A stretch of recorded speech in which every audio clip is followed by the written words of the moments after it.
البيت النبي يا أهل الصفاء والمناجاة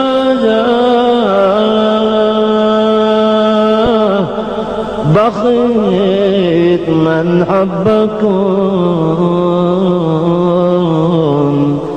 يظفر بما. Assalamualaikum. Bertemu kembali dengan saya Cipta Hening, pengasuh Majelis Dzikir dan Sholawat Sirul Asrar Surabaya. Pada kesempatan kali ini saya akan membahas tentang makrifat sifat yang merupakan sebuah makrifat yang menjadi kelengkapan atau kesempurnaan di dalam bermakrifat kepada Allah Subhanahu wa Ta'ala, yaitu makrifat sifat, makrifat asma, makrifat af'al, dan makrifat zat. Pada kesempatan kali ini tahap pertama kita membahas tentang makrifat sifat.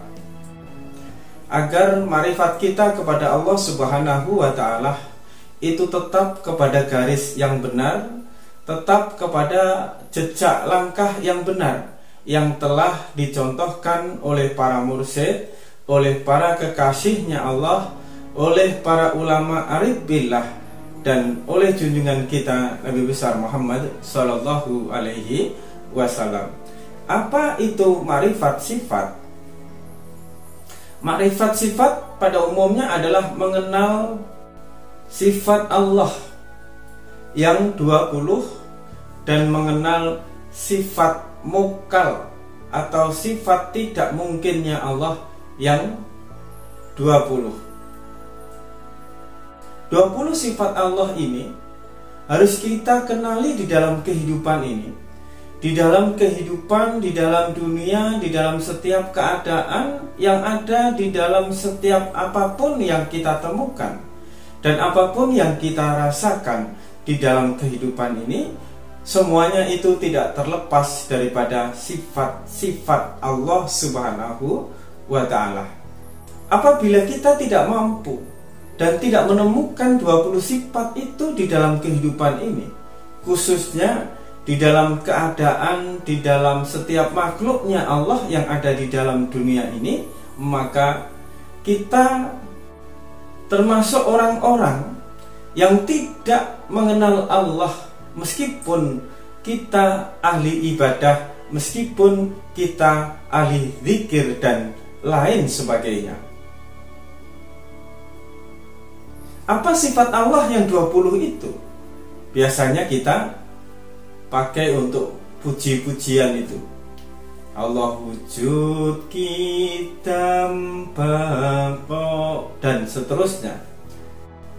Tetapi dari 20 sifat Allah itu, yang paling penting, yang paling utama di dalam diri kita untuk mengenal sifat Allah adalah sifat 7 Allah yang ada di dalam diri kita, yaitu sifat melihat, sifat mendengar, sifat ada atau wujud, sifat berkata-kata, sifat hidup, sifat berkehendak, dan sifat ilmu.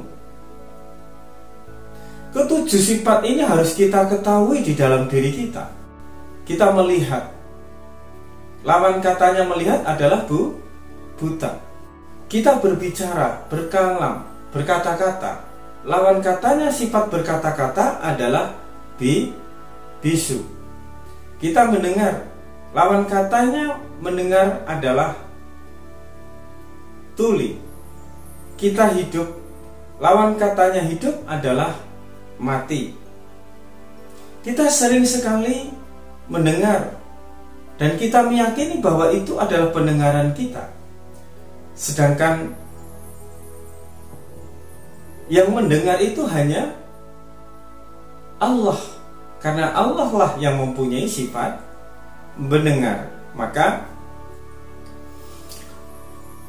apabila kita menggabungkan, merenungkan sifat wujudnya Allah, sifat mendengarnya Allah, yang merupakan sifat yang mutlak bagi Allah, dengan sifat lawan atau sifat yang mustahil bagi Allah, maka kedudukan kita adalah berada di dalam sifat mustahilnya Allah. Allah melihat lawan katanya atau mustahilnya adalah Allah buta, maka sesungguhnya kitalah yang buta. Lalu Allah berikan sifat melihat di dalam diri kita sehingga kita bisa melihat. Allah lah yang maha hidup sehingga kita hidup. Kitalah sebenarnya yang berada di dalam sifat mustahilnya Allah, yaitu sifat mati. Kitalah sebenarnya yang mati dan ditiupkan roh di dalam diri kita sehingga kita hidup. Allah lah yang berkata-kata, kitalah yang bisu. Allah lah yang berilmu, kitalah yang bodoh. Jadi sifat mutlak melihat, mendengar, hidup, berilmu, berkehendak, itu semuanya adalah milik Allah, dan mutlak itu adalah kepunyaan daripada Allah Subhanahu wa ta'ala. Kita sebagai hamba adalah yang mempunyai sifat mustahilnya Allah, yaitu buta, tuli, bisu, mati, dan lain sebagainya. Di dalam bermakrifat kepada Allah, khususnya makrifat sifat, kita harus benar-benar berada di dalam kesadaran serta keyakinan, serta merasakan bahwa diri kita berada di dalam sifat mustahilnya Allah, lalu diberikan sifat yang mutlak pada diri Allah ke dalam diri kita, sehingga kita mampu melihat, mampu mendengar, mampu berbicara, mampu berkehendak, mampu mengetahui segala sesuatu. Semuanya itu karena ada sifat mutlaknya Allah Subhanahu wa ta'ala. Salah satu syarat di dalam bermakrifat kepada Allah, sebelum mencintai Allah, maka cinta kita kepada Allah tidak akan pernah sampai, tidak akan pernah sempurna. Ibadah kita pun tidak akan pernah sampai dan tidak akan pernah sempurna apabila kita tidak memposisikan diri kita berada di dalam kesadaran bahwa sebenarnya diri kita adalah selalu berada di dalam sifat mustahilnya Allah, dan kita tidak mengakui sifat mutlaknya Allah, tidak mengimani bahwa sifat mutlaknya Allah itu adalah sifat kita. Karena apabila kita mengakui hak Allah yang merupakan sifat mutlaknya Allah di dalam diri kita, sesungguhnya diri kita adalah termasuk orang-orang yang ingkar, orang-orang yang kafir, meskipun kita ahli ibadah di dalamnya. Segala amal ibadah kita tidak akan mendekatkan diri kita kepada Allah, tidak akan mampu melapangkan hati kita, tidak akan mampu meluaskan pikiran kita, pandangan kita, pemahaman kita, penerimaan kita. Justru amal ibadah itu hanya akan menjadi balak bagi kita, hanya akan mendatangkan masalah-masalah di dalam kehidupan apabila diri kita tidak bermakrifat kepada segala sifatnya Allah yang ada di dalam kehidupan ini, terutama di dalam diri kita. Jadi makrifat itu sifat adalah bagaimana kita mengembalikan semua sifat, semua keberadaan, semua keadaan ini kepada Allah, sehingga pandangan kita di dalam setiap wujud, di dalam setiap pikiran kita, di dalam setiap gagasan kita, di situ ada Allah. Bagaimana kita bisa melihat segala sesuatu itu beserta Allah dan ada Allah di dalamnya? Apakah cukup meyakini dan mengatakan bahwa segala sesuatu yang kita pandang, kita dengar itu ada Allah? Tentunya tidak. Di dalam kita memandang segala sesuatu, di situ ada rasa tawaduk, di situ ada kerendahan hati, di situ ada cinta kasih. Di dalam segala sesuatu yang kita pandang, disitulah pada hakikatnya pandangan yang benar-benar telah memandang Allah Subhanahu wa Ta'ala. Apabila kita memandang segala sesuatu masih dengan penilaian, kesimpulan, penghukuman, pertanyaan, disitulah sebenarnya kita tidak melihat Allah di dalam setiap wujud, di dalam setiap segala sesuatu, di dalam setiap kejadian yang kita hadapi, yang menimpa diri kita. Apabila hati kita masih selalu serba bertanya-tanya, serba mencari pertanyaan dan mencari jawaban setiap apapun yang kita pandang dan setiap apapun yang kita alami di dalam kehidupan ini. Karena apabila pandangan kita telah sampai kepada Allah dan kita telah melihat bahwa Allah ada di dalam segala sesuatu, maka pandangan kita di dalam hitam maupun yang putih, baik maupun yang buruk, telah membuat hati kita tenang, hati kita lapang, hati kita terpenuhi dan tercukupi dengan pandangan tersebut. Karena hati kita, pandangan kita, kesadaran kita telah melihat Allah.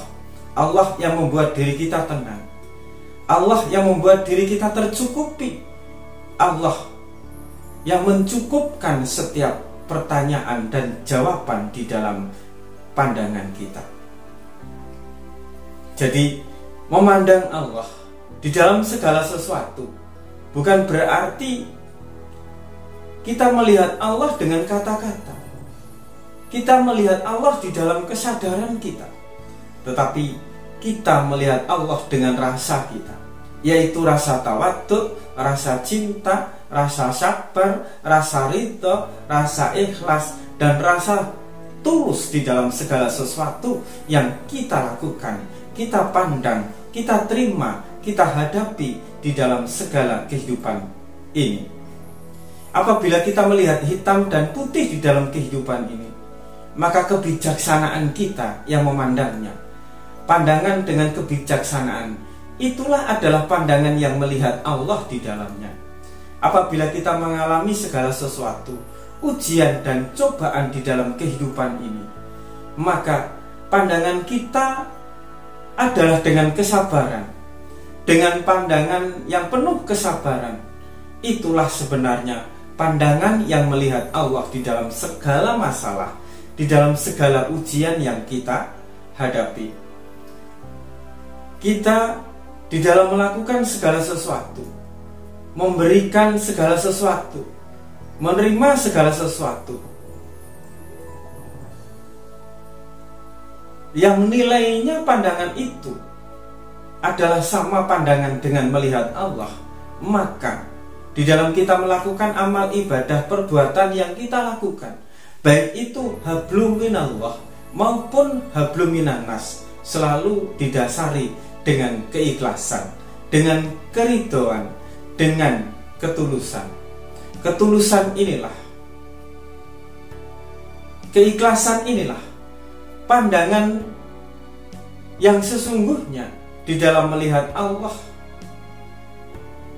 di saat berbuat, beribadah, menyikapi segala sesuatu yang ada di dalam kehidupan ini. Begitu juga di dalam kebaikan kita melihat sifat Allah, maka kita bersyukur. Begitu juga apabila kita memandang Allah di dalam keburukan, di dalam segala sesuatu, baik itu keburukan di luar diri kita maupun perbuatan buruk yang kita lakukan, kita beristighfar, kita memohon ampun, kita merendahkan diri kita memohon maaf kepada Allah. Disitulah sebenarnya kita telah melihat Allah. Jadi melihat Allah itu bukan di dalam keyakinan kita, bukan di dalam sebutan dan kesadaran kita, tetapi melihat Allah itu membawa rasa kita di dalam rasa kita, sehingga rasa ini tumbuh pribadi, tumbuh sifat-sifat Allah yaitu yang Maha Pengasih serta Maha Penyayang, yang Maha Memaafkan, yang Maha Mencintai, yang Maha Memberi, yang Maha Bijaksana di dalam segala sesuatu dan di dalam segala penerimaan kita.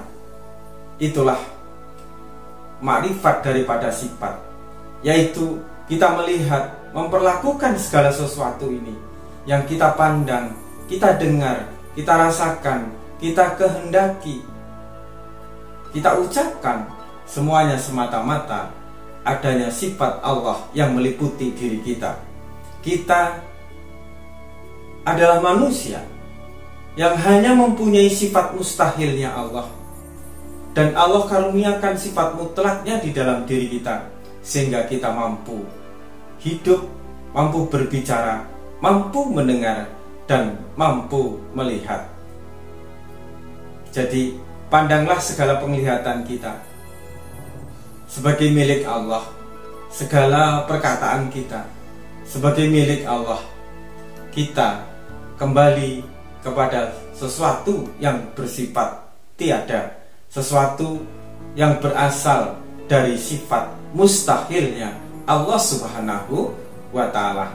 Dengan demikian, maka kita telah berada di dalam makom ma'rifat sifat, yaitu tidak mengakui sifat Allah yang ada di dalam diri kita.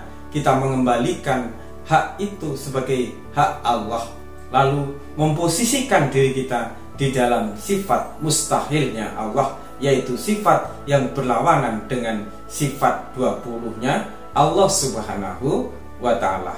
Cukup sekian, semoga manfaat. Ingat, tetap waras dan tetap fokus.